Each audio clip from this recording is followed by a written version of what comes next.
Aláròyé máa wí o.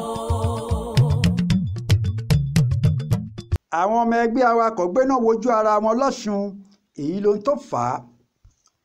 Kàbàkàbà làwọn olùgbé òkè ayé pé Sadiat, gáràjì Iléṣà àti Fádìlúláì nílùú Òṣogbo ń sá káàkiri láàárọ̀ ọjọ́ Ìṣẹ́gun tísídẹ̀ẹ́ ọjọ́ kejì oṣù kejì ọdún yìí lásìkò tí àwọn ọmọ ẹgbẹ́ awakọ̀ Ọ̀ṣun State Transport Management System kọjú ìjà sí ara wọn. Tí ẹ ò bá gbàgbé, lẹ́yìn tó ti búra fún gómìnà Adébọ́lá Adélékè ló ti kéde pé kò sí ohun tó tún jẹ́ ẹgbẹ́ awakọ̀ NURTW mọ́. Ó ní OSTM ló kù tí wọn yóò máa jẹ́. Ó sì yan ọ̀gbẹ́ni Nurudeen Wakili tí gbogbo ènìyàn mọ̀ sí Alówónlé gẹ́gẹ́ bí alága wọn. Ṣùgbọ́n láàárọ̀ ọjọ́ tísídẹ̀ẹ́ yìí ní abala kan nínú àwọn ọmọ ẹgbẹ́ náà, èyí tí igbákejì alága DC operation Wàsíù Arógundádé Àrósọ Kòsòdí fẹ̀hónú hàn lọ sí oríta Ọláìyá nílùú Òṣogbo pẹ̀lú onírúurú àkọlé lọ́wọ́ wọn. Ohun tí wọ́n ń tẹnumọ́ ni pé àwọn kò fi Alówónlé mọ́. Lára ẹ̀sùn tó fi kan ọkùnrin náà ni pé kì í gbàmọ̀ràn. Wọ́n ní gbogbo ìgbà ló máa ń gba owó lọ́wọ́ àwọn ọmọ ẹgbẹ́. Wọ́n fi kún pé kò sí ìnáwó tó fẹ́ ṣe nínú mọ̀lẹ́bí gómìnà Adémọ́lá Adélékè tí Alówónlé kò ní fi dandan mú fún àwọn awakọ̀ náà láti dáwó, tó sì jẹ́ pé ọ̀pọ̀ ìgbà ni owó náà kò ní débi tán rán.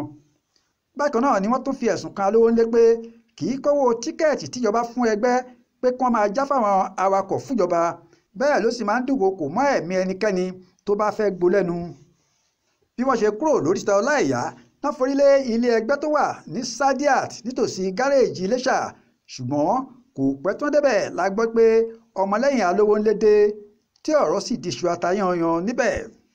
Onírúurú àwọn nǹkan ìjà bíi ìbọn, àdá, àáké, ìgò, òkúta, oògùn abẹnugọ̀ngọ̀ náà fi ń lé ara wọn kiri tí gbogbo agbègbè náà sì gbóná janjan kó tó di pé àwọn agbófinró débẹ̀.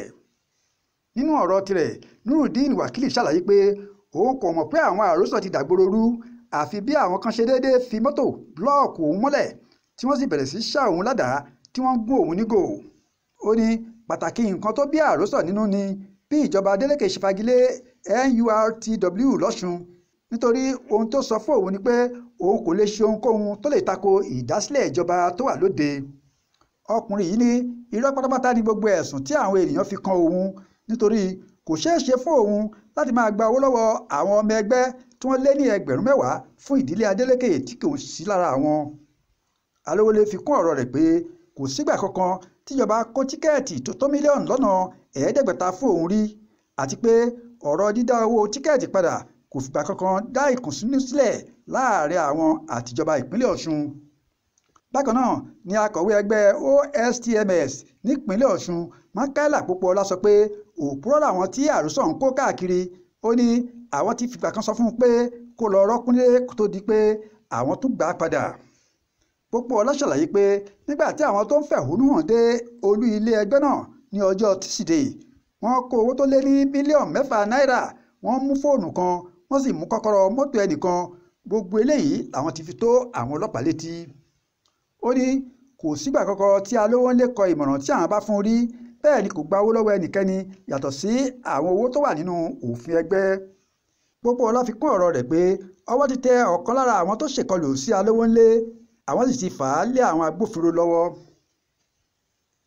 Florence Babasola ló ṣàkójọpọ̀ ìròyìn fún iléeṣẹ́ Aláròyé online television. Akin Akínníyì ló kà sí etí gbọ̀nyìn.